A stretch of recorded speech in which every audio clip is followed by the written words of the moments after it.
கிறிஸ்துவுக்குள் அன்பான நேயர்களே, இயேசு கிறிஸ்துவின் இனிய நாமத்தில் அன்பின் வாழ்த்துக்கள். நாம் கடந்த நிகழ்ச்சியிலே தேவன் அழைத்து பிரித்தெடுக்கும் மனிதர்களுக்கு பரிசுத்த ஆவியானவரே சிறப்பான துரிதமான ஞானத்தையும் வல்லமையையும் கொடுக்கிறவராக இருக்கிறார் என்பதை கற்றுக்கொண்டோம்.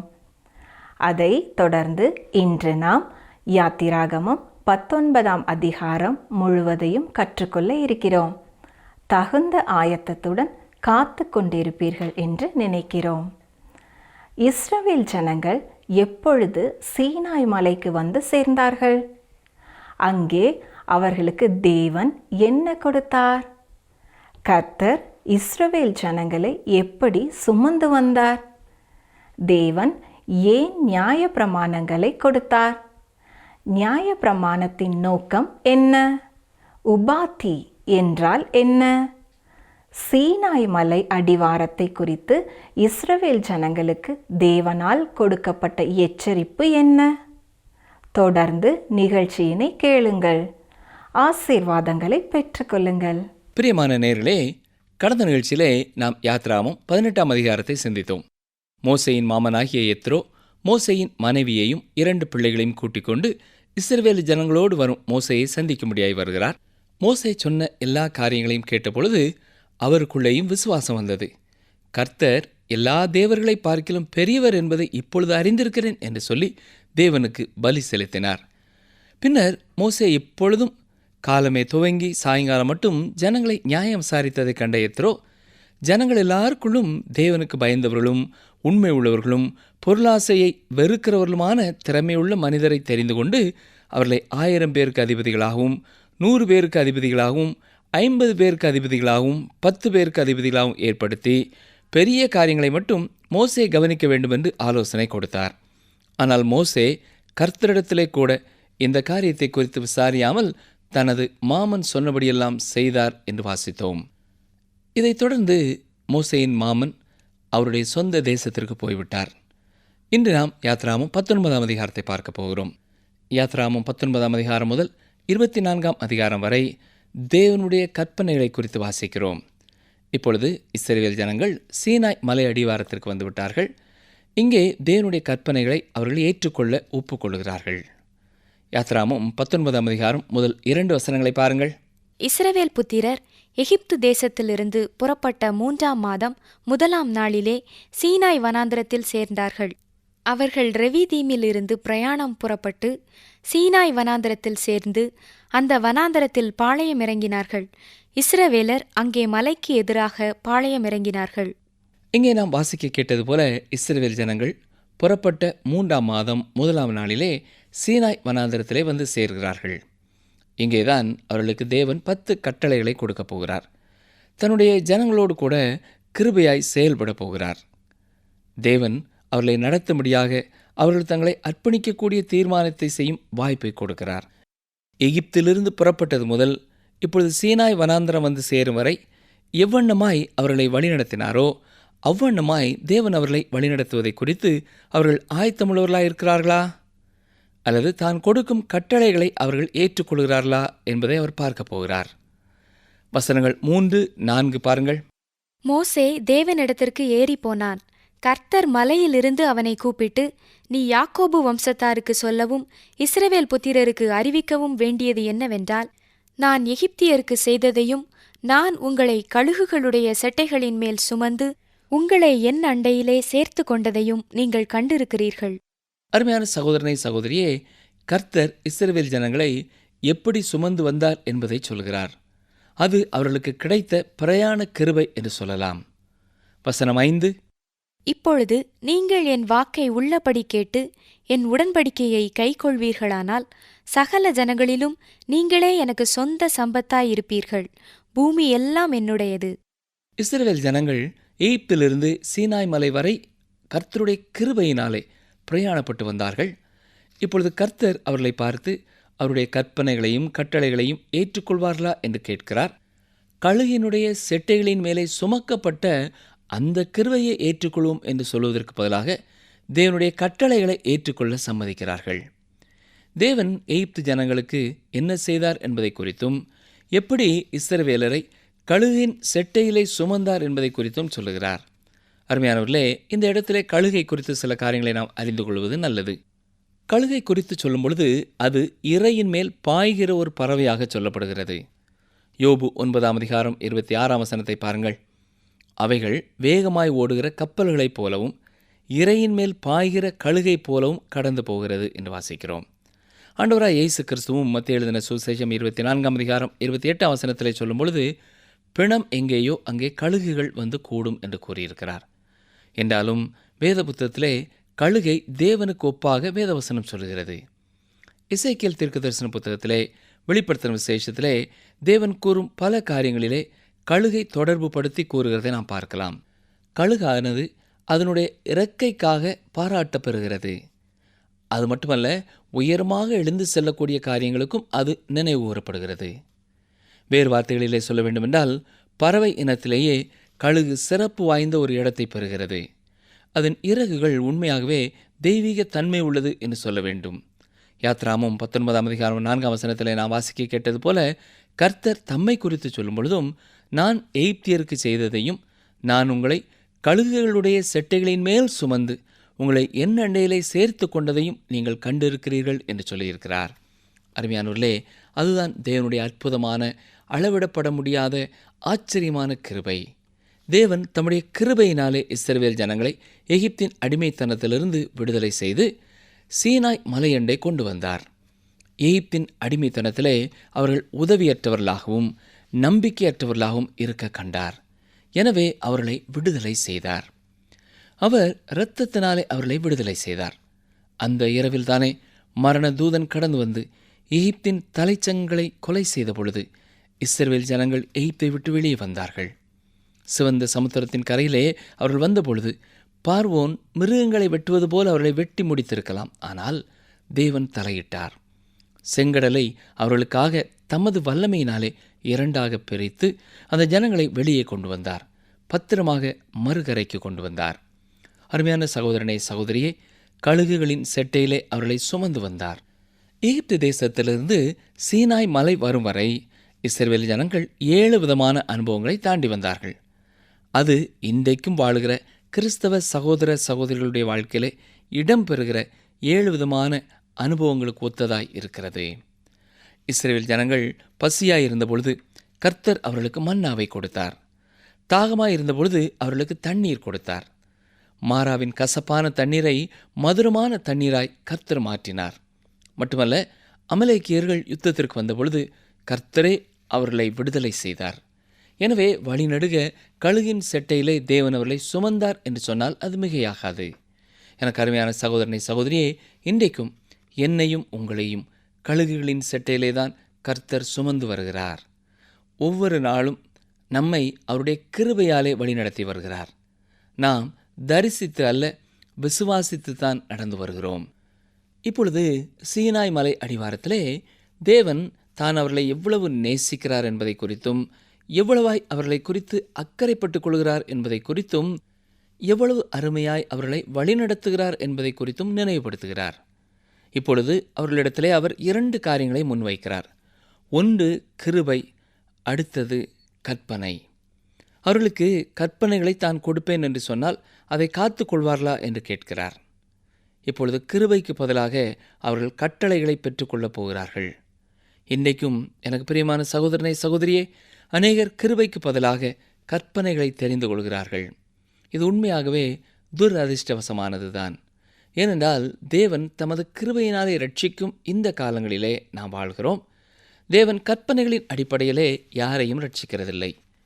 கிருபைக்கும் கற்பனைகளுக்கும் இடையிலே எவ்வளவு பெருத்த வேறுபாடு இருக்கிறது தெரியுமா? கற்பனையானது அதை செய், இதை செய் என்று எதிர்பார்க்கிறதா இருக்கிறது. ஆனால் கிருபையோ கொடுக்கிறதா இருக்கிறது. கற்பனை இதை செய் என்று கட்டளையிடுகிறது. கிருபையானது நீ விசுவாசி என்று சொல்லுகிறது. கற்பனை என்ன சொல்லுகிறதோ அதையே செய்ய வேண்டுமென்று அது எதிர்பார்க்கிறது. கிருபையானது நிறைவாய் பூரணமாய் கொடுக்கிறது. கற்பனை சொல்லுகிறது நீ இவ்வளவு கடினமாய் இதை செய்ய வேண்டும் என்று சொல்லுகிறது. கிருபை சொல்லுகிறது நீ இளைப்பாறு என்று சொல்லுகிறது. கற்பனையானது ஒரு சாபத்தை கூறி பயமுறுத்துகிறது. கிருபையானது ஆசீர்வாதத்தை சொல்லி உற்சாகப்படுத்துகிறது. கற்பனை சொல்கிறது, இதை செய், அப்பொழுது நீ வாழ்வாய் என்று சொல்கிறது. ஆனால் கிருபை சொல்கிறது, நீ வாழ், அதே நேரம் இதை செய் என்று சொல்கிறது. கற்பனையானது சிறந்த மனிதனை புகழுகிறது. கிருபையானது எந்த தாழ்வான மனிதனையும் ரட்சிக்கிறது. அருமையான சகோதரனை, சகோதரியே, தேவனுடைய கட்டளையானது தேவனுடைய குணநலனை வெளிப்படுத்துகிறதா இருக்கிறது. மட்டுமல்ல, அது மனிதனுடைய பலவீனத்தையும் வெளிப்படுத்துகிறது. ரோமர் 3 அதிகாரம் 19 அப்போஸ்தலனாகிய பரிசுத்த பவுல் என்ன சொல்கிறார் பாருங்கள், வாசிக்கிறேன். ரோமர் 3:19, மேலும் வாய்கள் யாவும் அடைக்கப்படும்படிக்கும் உலகத்தார் யாவரும் தேவனுடைய ஆக்கினை தீர்ப்புக்கு ஏதுவானவர்களாகும்படிக்கும் நியாயப்பிரமாணம் சொல்கிறதெல்லாம் நியாயப்பிரமாணத்துக்கு உட்பட்டிருக்கிறவர்களுக்கே சொல்லுகிறது என்று அறிந்திருக்கிறோம். தேவன் ரட்சிப்பிற்கான ஒரு வழியாக நியாயப்பிரமாணத்தை கொடுக்கவில்லை. எனவே நியாயப்பிரமாணத்தை கைக்கொண்ட எவரும் ரட்சிக்கப்படவில்லை. அப்படி ரட்சிக்கப்பட்ட ஒருவரை குறித்து கூட நீங்கள் சொல்ல முடியாது. மோசே ஒரு கொலைகாரர் தான். அவர் பொறுமை இழந்து தேவனுக்கு கீழ்ப்படியாமல் போனவர்தான். அப்படி என்றால் ஏன் நியாயப்பிரமாணம் கொடுக்கப்பட்டது? அருமையானவர்களே, இதை குறித்து நீங்கள் என்றைக்காவது சிந்தித்திருக்கிறீர்களா? தேவன் ஏன் கட்டளைகளை கொடுத்தார்? இதை குறித்து அப்போஸ்தலனாகிய பரிசுத்த பவுல் கலாத்தியருக்கு எழுதும்பொழுது தெளிவாக சொல்லியிருக்கிறார். கவனியுங்கள், வாசிக்கிறேன். கலாத்தியர் 3 அதிகாரம் 19 அப்படியானால் நியாயப்பிரமாணத்தின் நோக்கம் என்ன?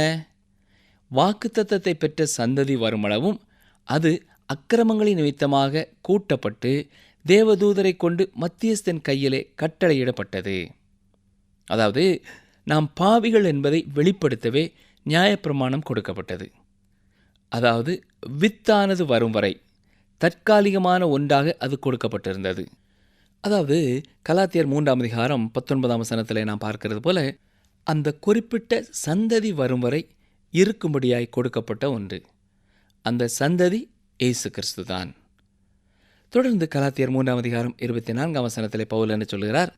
இவ்விதமாக நாம் விசுவாசத்தினாலே நீதிமான்களாக்கப்படுவதற்கு நியாயப்பிரமாணம் நம்மை கிறிஸ்துவனிடத்தில் வழிநடத்துகிற உபாத்தியாய் இருந்தது.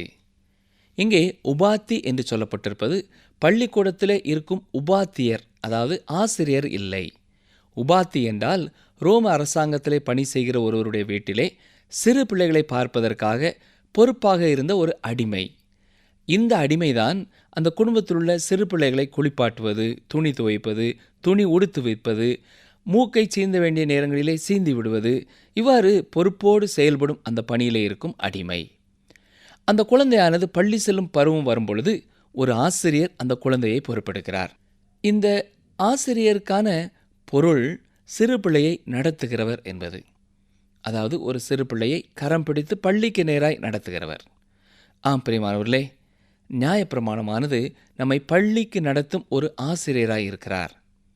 ஒரு சிறு பிள்ளையை கரம் பிடித்து நடத்துவது போல நியாயப்பிரமாணம் நம்மை கரம் பிடித்து நடத்தி சிலுவை அண்டை கொண்டு சேர்க்கிறது. அங்கே போனவுடனே அது நம்மை பார்த்து, உனக்கு ஒரு இரட்சகர் தேவை, நீ பாவியாய் இருக்கிறாய், நீ ரட்சிக்கப்பட வேண்டும் என்று சொல்கிறது. சரி, இப்பொழுது யாத்திராகமம் 19 அதிகாரம் 6 வாருங்கள். நீங்கள் எனக்கு ஆசாரிய ராஜ்யமும் பரிசுத்த ஜாதியுமாய் இருப்பீர்கள் என்று நீ இஸ்ரவேல் புத்திரரோடே சொல்ல வேண்டிய வார்த்தைகள் என்றார். தேவன் இஸ்ரவேல் மக்களை கொண்டு திட்டமிட்டு இருந்த காரியம் அவர்கள் ராஜ்யத்தின் ஆசாரியர்களாய் இருக்க வேண்டும் என்பதுதான். எல்லா கோத்திரத்தாருமே கர்த்தருக்கென்று ஆசாரியர்களாய் இருக்க வேண்டும். ஆனால் காதேஷ் பர்னியாவிலே அவர்கள் கானானுக்குள்ளே பிரவேசியாதபடியினாலே, பொன் கன்றுக்குட்டியை செய்து வணங்கினபடியினாலே அவர்களிலே ஒரே ஒரு கோத்திரத்தார் மட்டுமே இந்த ஆசாரிய பணி செய்யும்படியாய் தெரிந்தெடுக்கப்பட்டார்கள். தேவனுடைய முக்கிய குறிக்கோள் 1000 வருட அரசாட்சிதான். அந்த அரசாட்சியின் காலத்திலே யூத ஜனங்கள் எல்லாருமே ஆசாரியர்களாய் பயன்படுத்தப்பட அவர் விரும்பினார். இது எப்பொழுது நடைபெறும் என்றால், திருச்சபையானது இந்த உலகத்திலிருந்து எடுத்துக்கொள்ளப்பட்டு பரலோகத்திலே ஆண்டவராய் இயேசு கிறிஸ்துவோடு புதிய எருசலேமிலே இருக்கும் பொழுது பூமியிலே இந்த 1000 வருட அரசாட்சி நடைபெறும். சரி, வசனம் 7 பாருங்கள். மோசே வந்து ஜனங்களின் மூப்பரை அழைப்பித்து கர்த்தர் தனக்கு கற்பித்த வார்த்தைகளை எல்லாம் அவர்களுக்கு முன்பாக சொன்னான். பிரியமானவர்களே, இந்த இஸ்ரவேல் ஜனங்களுக்கு தங்கள் மேலே இருந்த நம்பிக்கையை சற்றே பாருங்கள். வசனம் 8 என்ன சொல்கிறது? அதற்கு ஜனங்கள் எல்லாரும் ஏகமாய் கர்த்தர் சொன்னவைகளை எல்லாம் செய்வோம் என்று பிரதியுத்தரம் சொன்னார்கள். ஜனங்கள் சொன்ன வார்த்தைகளை மோசே கர்த்தரிடத்தில் தெரிவித்தான். சீனாய் மலையிலே இஸ்ரவேல் ஜனங்களுக்கு கர்த்தர் இந்த கற்பனைகளை கொடுத்தது தேவன் தனது கட்டளைகளையும் கற்பனைகளையும் கொடுத்ததின் ஆரம்ப காலம். இந்த காலமானது சீனாய் மலையிலிருந்து கல்வாரி வரைக்கும் செல்லுகிறதா இருக்கிறது. எந்த ஒரு நல்ல சூழ்நிலையிலே இருந்தாலும் அவர்களால் இந்த நியாயப்பிரமாணத்தை கட்டளைகளை காத்து கொள்ள முடியாது என்பதை மக்களுக்கு தேவன் வெளிப்படுத்தும் காலம் என்று சொல்லலாம். ஆனால் அங்கேயோ இஸ்ரவேல் ஜனங்கள் என்ன சொல்கிறார்கள்? கர்த்தர் சொன்னவைகளை எல்லாம் செய்வோம் என்று சொன்னார்கள். பிரியமானவர்களே, அது என்ன என்று தெரியும் முன்னதாகவே அவர்கள் அவ்வாறு சொன்னார்கள். ஆனால் எனக்கு அருமையானவர்களே, இன்று வரை அதை மனிதர்கள் தங்கள் வாழ்க்கையிலே காத்துக்கொள்ள முடியாது என்பதை வெளிப்படுத்தி கொண்டிருக்கிறார்கள். இன்றைக்கும் அநேக மனிதர்களுடைய வாழ்க்கையிலே இப்படித்தான் செயல்படுகிறார்கள். இயற்கையாகவே தேவனை பிரியப்படுத்தக்கூடிய வாழ்க்கையை மனிதன் வாழ முடியும் என்று எண்ணுகிறார்கள். ஆனால் இயற்கையான சுபாவமுள்ள மனிதன் கர்த்தருடைய கட்டளைகளை கைக்கொள்ள முடியாது. அந்த முயற்சியிலே அவன் பரிபூரணமாய் தோல்வியைத்தான் காண்கிறான். பழைய மனுஷ சுபாவத்தை கட்டுப்படுத்துவதற்காகத்தான் கட்டளைகள் கொடுக்கப்பட்டன. ஆனால் அந்த கட்டளைகளால் அவனை கட்டுப்படுத்த முடியவில்லை. ஏனென்றால் அது எப்பொழுதுமே புரட்சி செய்கிற சுபாவம் உள்ளது. அது கட்டுப்படுத்த முடியாதது. இதை குறித்து தான் ரோமர் 8:6-7 பரிசுத்த பவுல் இவ்வாறு சொல்லியிருக்கிறார்.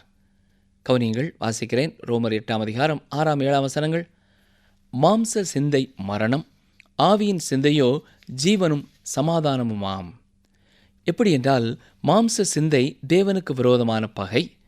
அது தேவனுடைய நியாயப்பிரமாணத்துக்கு கீழ்ப்படியாமலும் கீழ்ப்படியக்கூடாமலும் இருக்கிறது. எனக்கும் உங்களுக்கும் ஒரு பழைய மனுஷ சுபாவம் உண்டு. அது தேவனுக்கு விரோதமான பகைஞனாய் இருக்கிறது. அது தேவனுக்கு கீழ்ப்படியாது, தேவனை பிரியப்படுத்தாது.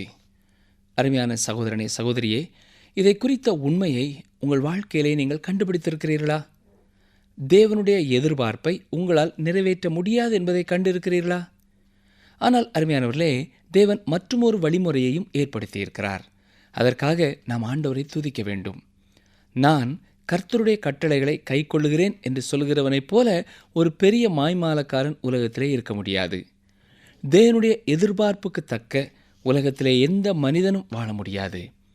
இஸ்ரவேல் ஜனங்களை பாருங்கள். அவர்களுக்கு தேவன் கற்பனைகளை கொடுக்க வேண்டும் என்று எண்ணினார். உடனே அவர்கள் சொல்கிறார்கள், அதை எங்களிடத்திலே கொண்டு வாருங்கள், கர்த்தர் சொன்னதையெல்லாம் நாங்கள் செய்வோம் என்கிறார்கள். அங்கே பெருமையும் சுய நம்பிக்கையும் காணப்படுகிறது.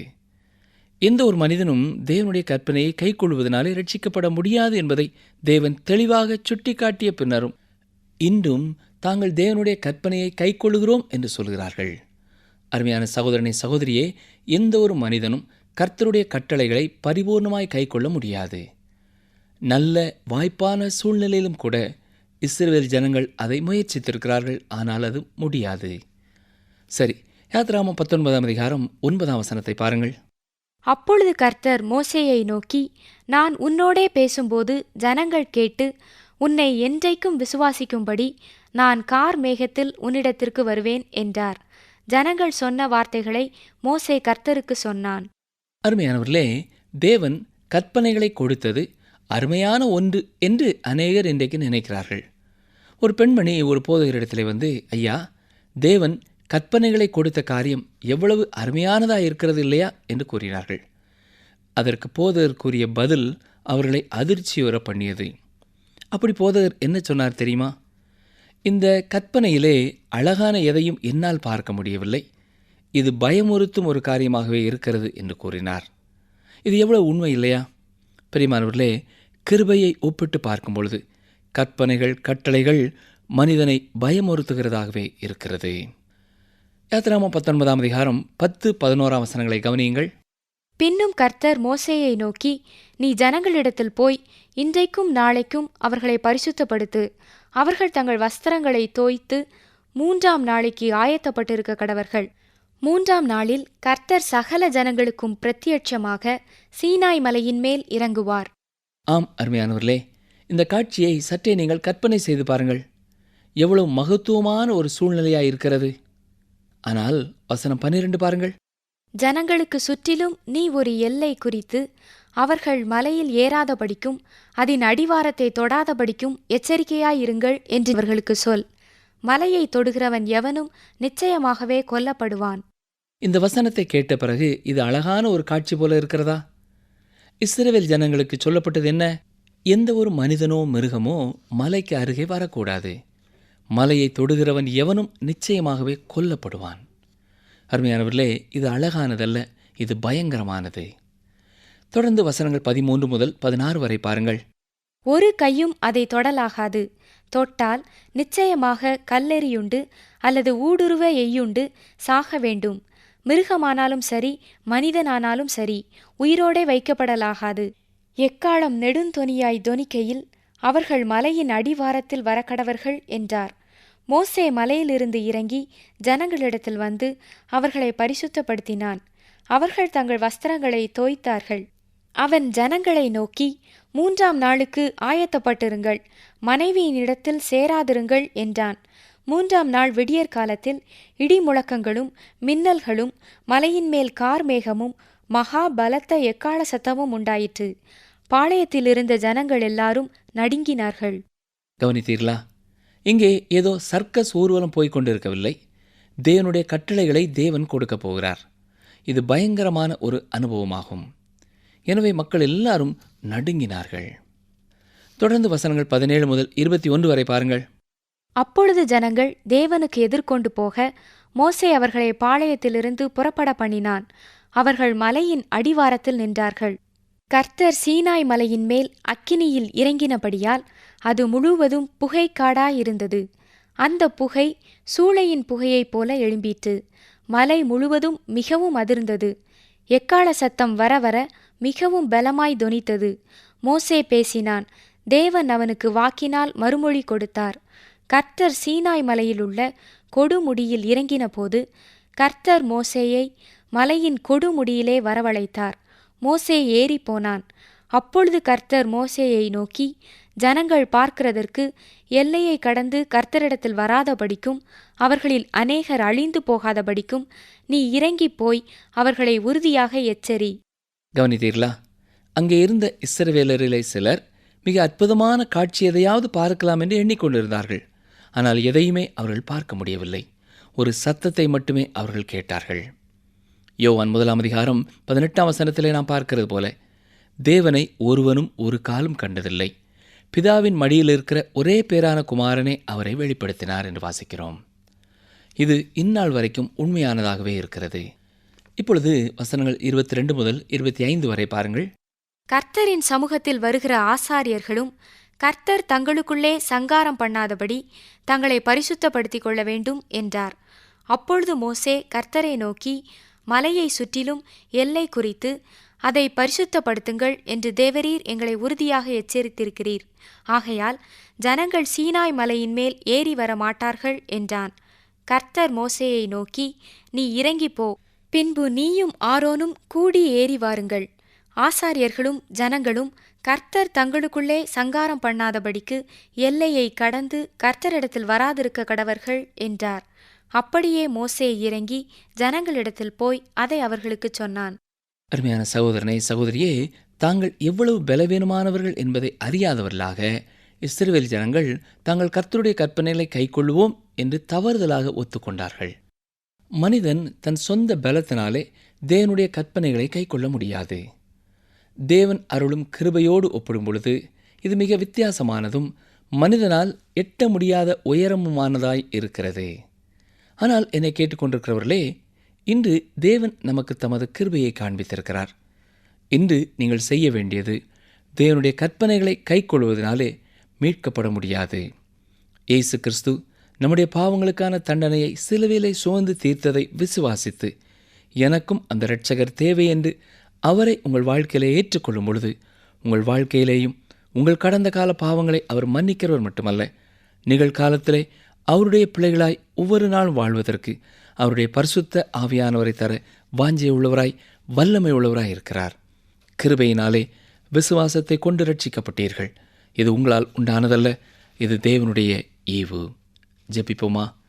எங்களை நேசிக்கிறீங்கள் நல்ல ஆண்டவரே, இந்த நாளிலேயும் நீர் முதல் முறையாக இஸ்ரவேல் ஜனங்களுக்கு கற்பனைகளை கொடுத்ததை குறித்து நாங்கள் சிந்திக்க ஆரம்பித்திருக்கிறோம்.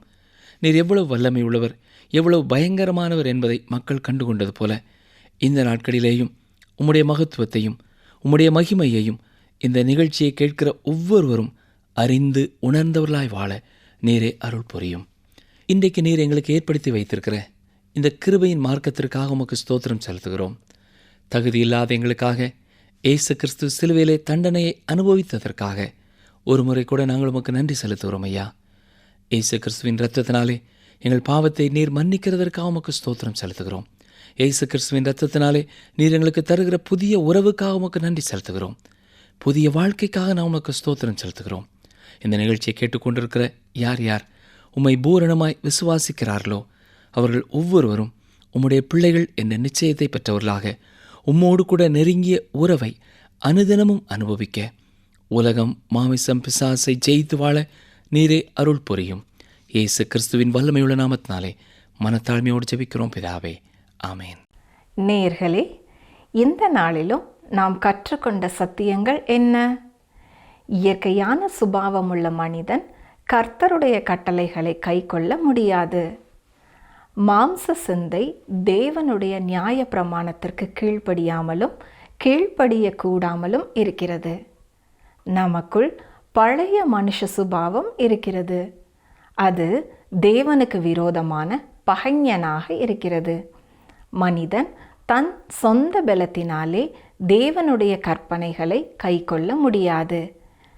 இயேசு நமக்கான தண்டனையை சிலுவையிலே சுமந்து தீர்த்ததை விசுவாசித்து எனக்கு அந்த இரட்சகர் தேவை என்று அவரை நம்முடைய வாழ்க்கையிலே ஏற்றுக்கொள்ளும் பொழுது நம்முடைய கடந்த கால பாவங்களை மன்னிக்கிறது மட்டுமல்ல, நிகழ்காலத்திலே அவருடைய பிள்ளைகளாக ஒவ்வொரு நாளும் வாழ்வதற்கு அவருடைய பரிசுத்த ஆவியானவரை தர வல்லமை உள்ளவராக இருக்கிறார். தொடர்ந்து அடுத்த நிகழ்ச்சிக்காக ஆயத்தப்படுவோம். அடுத்த நிகழ்ச்சியில் நாம் யாத்திராகமம் 20ஆம் அதிகாரம் முதல் 17 வசனங்களை நாம் கற்றுக்கொள்ள இருக்கிறோம். கர்த்தர் தாமே உங்களை ஆசீர்வதிப்பாராக.